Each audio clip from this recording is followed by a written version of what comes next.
right, good morning. It's 7:06 a.m. on the 28th of October, 2024. And I do a plethora of YouTube type of stuff. Sometimes I argue with other channels.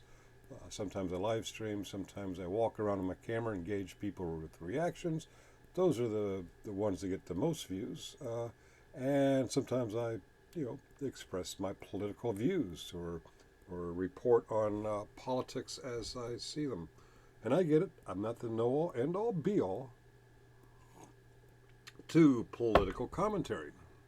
I do have my preferences, and I do know who will, if he given the chance, will end the Constitution. But y'all may see it the other way around, and that's fine. I get it. When it comes to YouTube content creating, I realize that I am in a minority.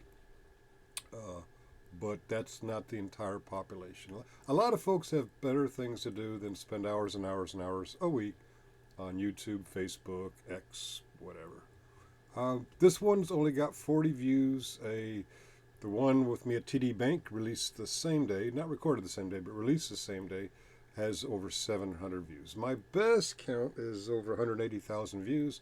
It's kind of like a First Amendment audit. It's not meant to be one, but that's how it turned out. Uh, and of course, when you get a low view count, like 40, you get a low commentary count.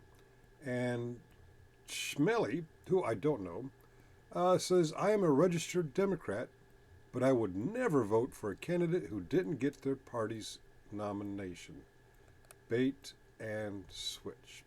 Okay, when Vice President Harris goes to the elections on November 5th, and if you have early voting, mail-in voting, maybe you've already voted. It's only a few days away.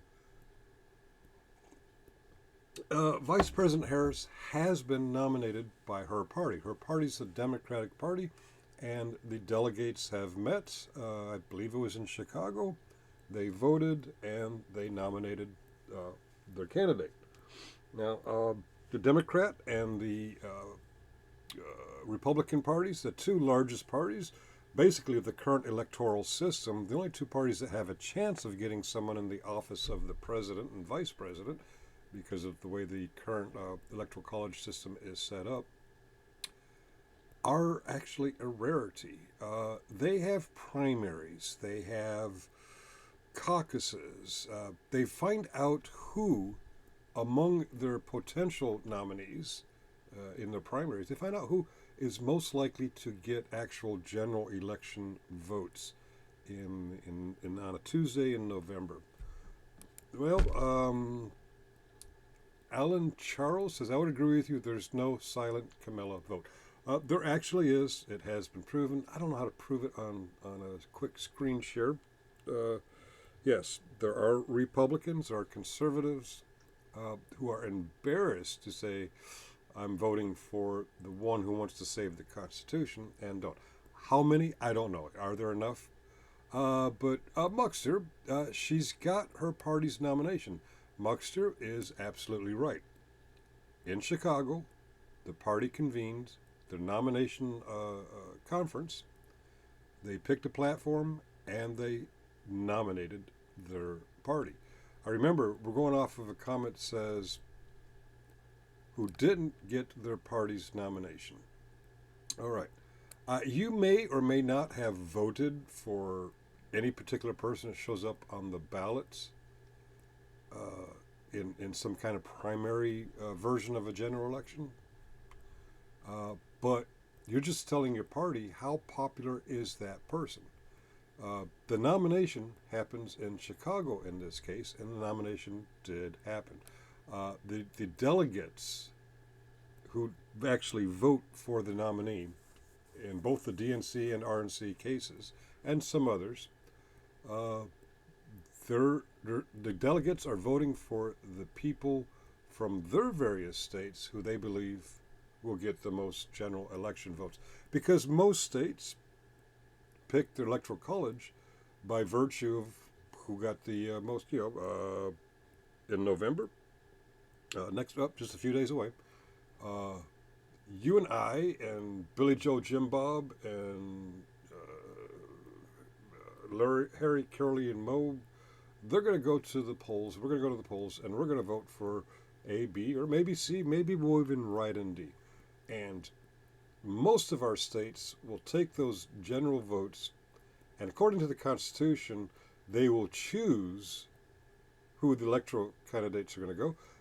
This is the same way as the Republican and Democrats normally choose their nominee. Those electoral votes, those delegates, those delegated votes, move on to the next stage and get counted. It's the same way with the primary thing, only it's just within a party for the big parties. And the big parties actually do something like an election when you go out and vote in your primaries. They're picking the candidate they think will get the most votes for their party. So the delegates vote for and nominate, in this case, Kamala Harris, the Vice President of the United States of America. Let me see. She got her party's nomination. Muxer is correct. She did get her party's nomination. Please learn basic civics before running your mouth. Muxer's a little to the point, doesn't take any nonsense, gets right to it. And Schmelly, am I pronouncing that right? At Harris, Harris was not the candidate during the primaries. No, she wasn't. She was the VP candidate. She was the second on the ticket in the primaries, not the nomination. You understand? There is a difference between the party nomination and the primaries. Some states have caucuses. Some parties don't even do it. Most offices, elected offices in the United States, most parties do not have a version of the popular vote to send to their convention. Most of them actually just have their delegates, and if they have something like it, superdelegates convene and choose their nominee. What you know as a primary or a caucus is more or less a test to see if Joe Biden or Kamala Harris or Hillary Rodham Clinton or Thomas Jefferson will get enough popular votes to win over that particular state's electoral votes. Biden was. He was in the primaries. Biden was in the primaries, although, as is the case with most primaries, while one of the candidates is already in office, it's kind of a shuffle through anyway. Very rarely will a state party, as a state level party or a county level party, actually put somebody on the primary ballot other than the person who's already in the office. Sometimes it happens a lot with the Republicans. Sometimes people are pushed in there to get what they called primary. If you pissed off Trump between 2017 and 2021 and you're a Republican, there's a very good chance that you got primaried in 2022 for your smaller office by another Republican. But because that was a vendetta thing, guess what? In most cases, those primary winners actually lost the election to a Democrat. That's bait and switch. Actually, no. From the time in Chicago until the time you go to the polls, if you actually go to the polls, you don't sound like you're an informed voter. I don't know. But from that time, you know exactly who the printed options are going to be on your ballot, assuming you've done your research. The printed options are going to be someone named Kennedy, someone named Trump, who is proven to go against the Constitution, and someone named Harris, who has done some things that are popular and done some things unpopular.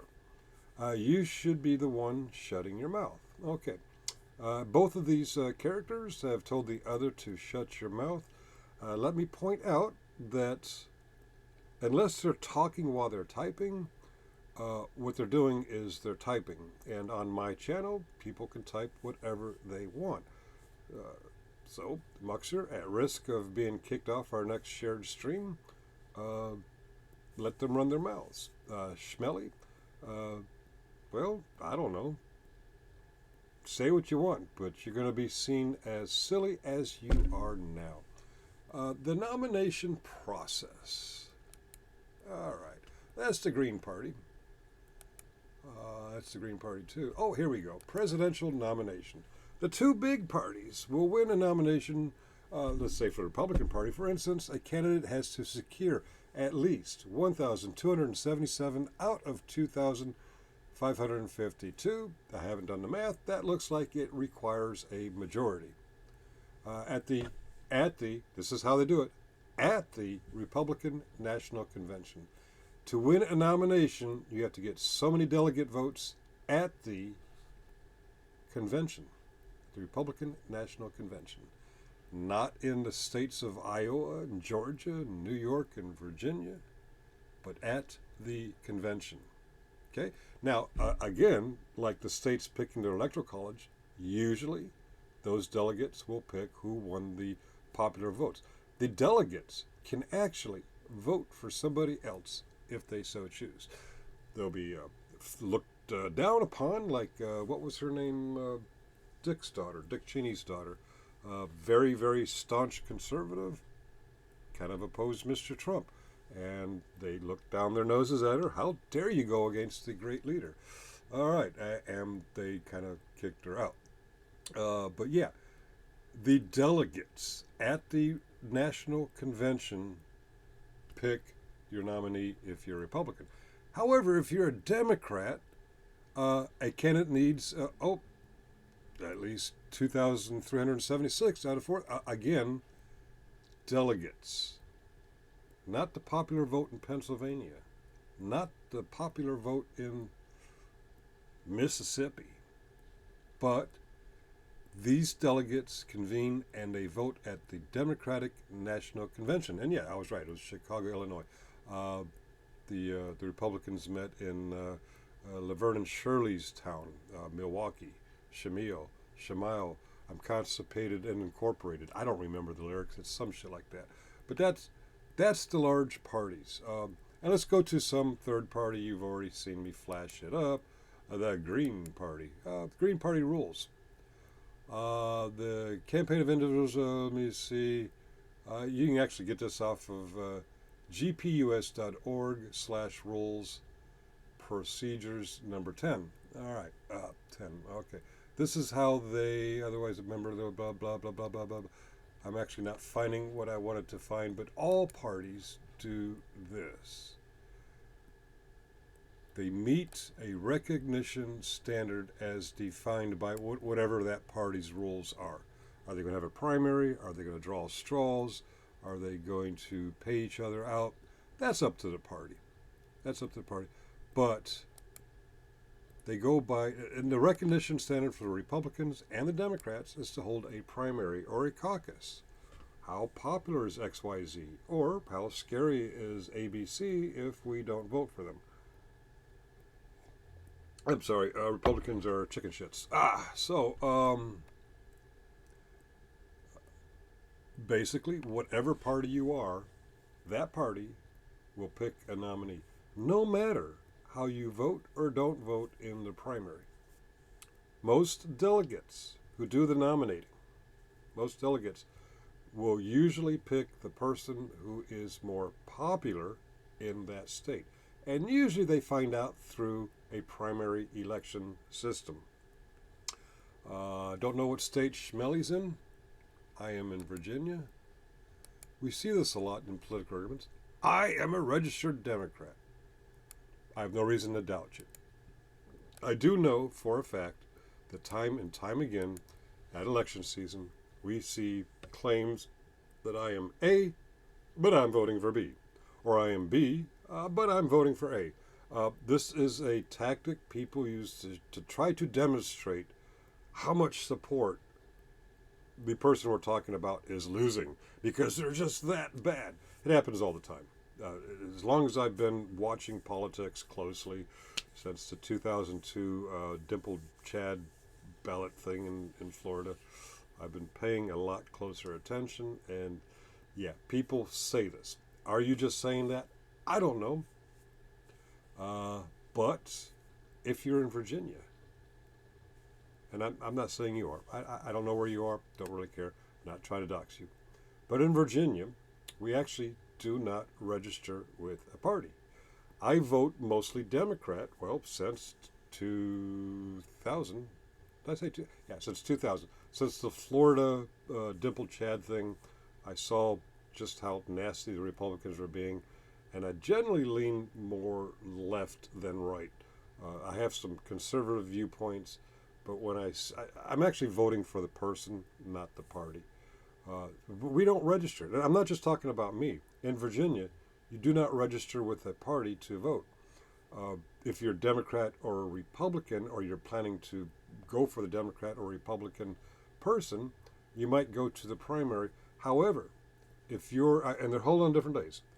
If I go to my polling place on Democratic primary day and I vote, they don't care who I vote for, but I'm registered as not being able to vote that year, that election for the Republican, or vice versa. I get it. There are other states where you actually register. So we really don't care who you're registered with, Democratic, Republican.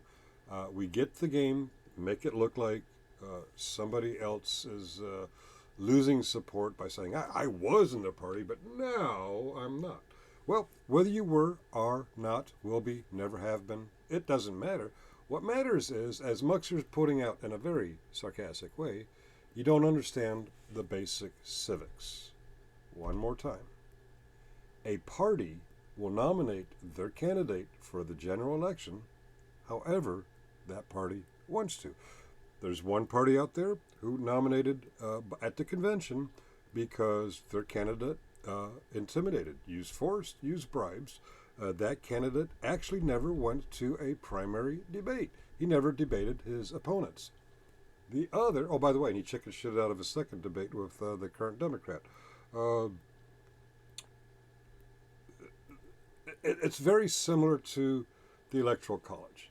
When you, me, Susie, whoever goes to vote on November 5th, we're going to put our suggestion to our state legislator who we want them to pick for electoral college delegates. They're going to do it however they want to. Maybe the state in question has a law set up, but the Constitution says the state's legislators will choose their electors. The parties would choose their nominees. It's pretty much the same thing. The whole January 6th thing, the people who violated the Constitution and tried to attack the Capitol to overturn it, my contention is still to this day, if you have a problem with how the popular vote went and how your state legislators picked electoral college votes, you should protest your state capital. But if your state capital, according to the United States Constitution, picked electoral voters who would vote for either Biden or Trump, and you don't like that, tough shit. That's what the Constitution says happens.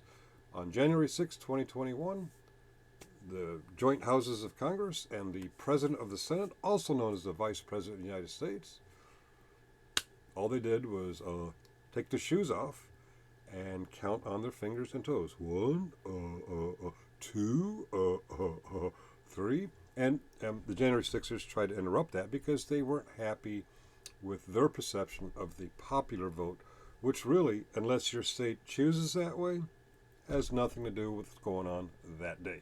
Stop the steal. What you were trying to do was steal it. But I digress. We are talking about a party's nomination process.